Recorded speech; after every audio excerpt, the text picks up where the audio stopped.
Հենրիխ Դանիելյանի հետ։ Պարոն Դանիելյան, դուք եւս դատարանի բակում եք, այն դատարանի, որը այս պահին նիստ է գումարել ու նախագահում է դատավոր Մասիս Մելքոնյանը։ Ինչ ակնկալիքով եք այստեղ։ Բարև ձեզ, մենք այստեղ ենք աջակցություն Նարեկ Սամսոնյանի եւ Վազգեն Սաղաթելյանի երկու մասի ենք բաժանվել, իհարկե մի մասը մեր ընկերների Վազգենին աջակցում իր դատարանի հայաթուն բակում, ինչ պետք է սպասենք, պետք է սպասենք այս շինցու քրեական գործերի տրամաբանական շարունակությունը, այսինքն կալանքը, ինչու, որովհետև սա բարքեր են, որը սերմանվել են Նիկոլ Փաշինյանի կողմից, այս անառողջ մթնոլորտը, սևերի եւ սպիտակների բաժանված հասարակությունը, պաշտոնյաները հայհոյում են քաղաքական գործիչներին, լրագրողներին, հասարակական, քաղաքական դերակատարներին եւ սա անընդունելի է վիրավորանքը, քաղաքական դաշտում անընդունելի է քաղաքական ռեպրեսիաները,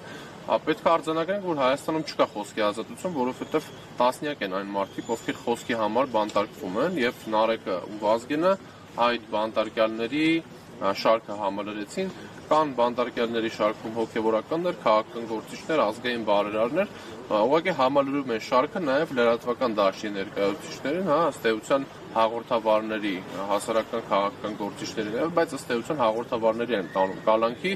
իրենց խոսքի համար եւ փորձում են փակել այն հարթակը, որը խոսում է եւ տարածում է անդիմադիր մտքեր։ Ալեն Սիմոնյանն ասում է վիրավորված եմ, անձս վիրավորված է, արժանապատվությունս վիրավորված է եւ ասում է այդ թվում ձեզ է նկատի ունենում մյուս աջակիցներին, ովքեր այս պահին դատարանի մոտ են, ասում է եթե աջակցում եք այդ ձևը աշխատելու, ուրեմն նկատի ունեցեք, որ մենք էլ մի օր հեռախոսներով վտել ենք ձեր անձնական տարածք եւ ձեր անկողին։ Մենք աջակցում ենք հասարակական քաղաքական գործիչները ազատ խոսքի իրավունքը, աջակցում ենք սահմանադրական կարգը, որը նրանք փորձում են տապալեն, այսինքն մի հատվածում իրենց ինչ-որ բաներ կարելի է անել եւ հայելային գործընթացները իշխանության քաղաքական գործիչների նկատմամբ նրանք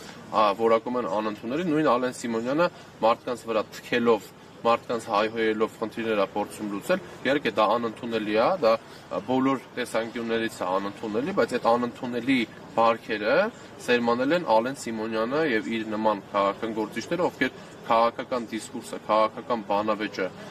քաղաքական մտքերի փոխանակումը սարքել են ուրեմն ձեռնամարտի նմանվող ինչ-որ մի բան, ձեռնամարտ, որի մեջ օգտագործվում են դատաիրավական համակարգ ուժային կառույցները, ոչ թե խոսքի ազատություն։ Այսինքն Հայաստանում չկա դեմոկրատիա եւ մենք պայքարում ենք դեմոկրատական դեմոկրատիան, այսինքն վերականգնելու համար խոսքի ազատությունը, որը եղել է այն ժամանակ, երբ որ Ալեն Սիմոնյանը եղել է ընդդիմադիր։ Նման կտանքների երբեք նրանք չեն ենթարկվել, նրանք շատ խոսում են նախկին իշխանությունների մասին, նախկին իշխանության ժամանակահատվածում Ալեն Սիմոնյանը ունեցել է հնարավորություն խոսա եւ դրա համար չբանտարկվի, ես ուզում եմ Ալեն Սիմոնյանին դա հիշեցնել։ Ինքն ասում է համենայն դեպս ինքն շեֆն ասում են համենայն դեպս 37 թիվը մի հիշեք, որտեղ 37 թվին ողջ չեն մնացել։ Ուրախ եղեք ձեզ երջանիկ համարեք, որ դուք ողջ եք, ընդհանրապես դատվում եք։ Այսինքն այսօրվա Հայաստանում ըստ Ալեն Սիմոնյանի եւ ԿՊԱ-ականների ընդդիմադիրների չսպանվելը մեծ հերոսություն են նրանք համարում։ Չեն սպանում, ասում են։ Իսկ Մանվել Գրիգորյանը եւ այլ մարդիկ, ովքեր բանտում մահացել են, սրբազանները, ով որ հիվանդություններով պահվում են բանտերում եւ տասնյակ այլ քաղաքացիներ, այսօր Տիգրանին տեսանք ինչ վիճակում էր, ովքեր անհամատեղելի հիվանդություններ ունեն կալանքի հետ, Ժորան Ավետիսյան, Աղվանը, Ժորան Ասմոյով էր բանտարկվել, Աղվան այլ հիվանդությամբ էր բանտարկվել, այդ ամեն ինչին նրանք ուշադրություն չեն դարձնում, նրանք բանտարկում են մարդկանց, ովքեր ընդդիմադիր են եւ ունեն ընդդիմադիր հայացքներ։ Պատգամավորը, ընդդիմադիր պատգամավորը մոտավորապես 50 բերետավորի ձեռքով ծեծվում է եւ դա մարսվում է, իսկ ինչու չպիտի մարսվեն այսպիսի գործողությունները։ Մարսելու չմարսելու մասով մեր կուսակցությունը օրակարգ է բերել կարևոր խնդիր, որը կլուծի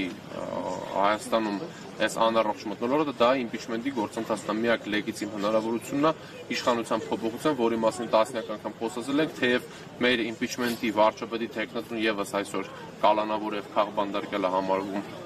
Դավիթ Համբարձումյանը, ում շինցու քրեական գործի շրջանակներում կալանավորել են, բայց impeachment-ը մնում է քաղաքական օրակարգի մաս եւ մենք ասում ենք, որ միասնական հարթակը, միասնական ճակատը կարող է ձևավորել փոփոխություն։ Սառեցված օրակարգ չի իրականում, եթե այս օրակարգի շուրջ չկա որևէ Եթե կոնսոլիդացիա չկա, եթե կոնսոլիդացիա չլինի, մենք ի սկզբանե ասել ենք, որ պետք է միասնականություն, այդ միասնականությունը առնվազն 34 պատգամավոր միացել է։ Պատրաստվել ընտրությունների Միասնական Impeachment-ը ենթադրում է միջև ընտրությունների փոփոխություն։ Չի մնացել մանավանդ չեն բացառում։ Եթե մենք պետք է այսպես որ Նիկոլ Փաշինյանը կարող է նաև արտահերթ շատ հապճեպ կողմնորոշվել։ Եթե մենք պետք է շարունակենք գնալ Նիկոլ Փաշինյանի օրակարգով, մենք միշտ պարտություն ենք կրելու եւ այդ պարտությունները լինելու են շարունակական, եթե չփոխվի օրակարգը եւ ընդդիմությունը չձևավորի այն օրակարգը, որը ստիպի իշխանությանը գնալ իր օրակարգով, ոչ թե մենք գնանք Նիկոլ Փաշինյանի օրակարգով, ոնց որ դուք նշեցիք, ցավոք սրտի երկար ժամանակ ձևավորվում է այդ օրակարգը, թեև այսօր կարող եմ փաստել, որ օրակարգը փոխվել է եւ այդ փոխված օրակարգը ստիպել է Նիկոլ Փաշինյանը գնալ այս ջղաձգումներին, որովհետեւ երբ նախագահ Սերժ Սարգսյանի խոսքից հետո կալանքի տարան Նարեկին եւ Վազգենին եւ ըստ էության փոփոխությունը հենց դրանում է։ Եվ կարծում եք այդ հարցազրույցը կա որի տղաներից անկա։ Ես վստահ եմ, որ սա պատասխաններ Նիկոլ Փաշինյանի հարցազրույցն էին նրանք ակնարկել, որ տանելու են, հիշում եք Դե միջև այդ հարցը Դավիթ Համբարձումյանին էլ 2020 թվականի գործով են, 2018 թվականի գործով են կալանավորել, հետեւաբար նրանց համար կապ չունի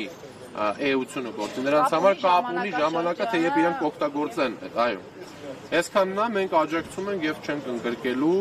մենք պայքարում ենք եւ մեր պայքարը արդար է, մենք պայքարում ենք Հայաստանի Հանրապետության իրավունքների ինքնիշխանության համար։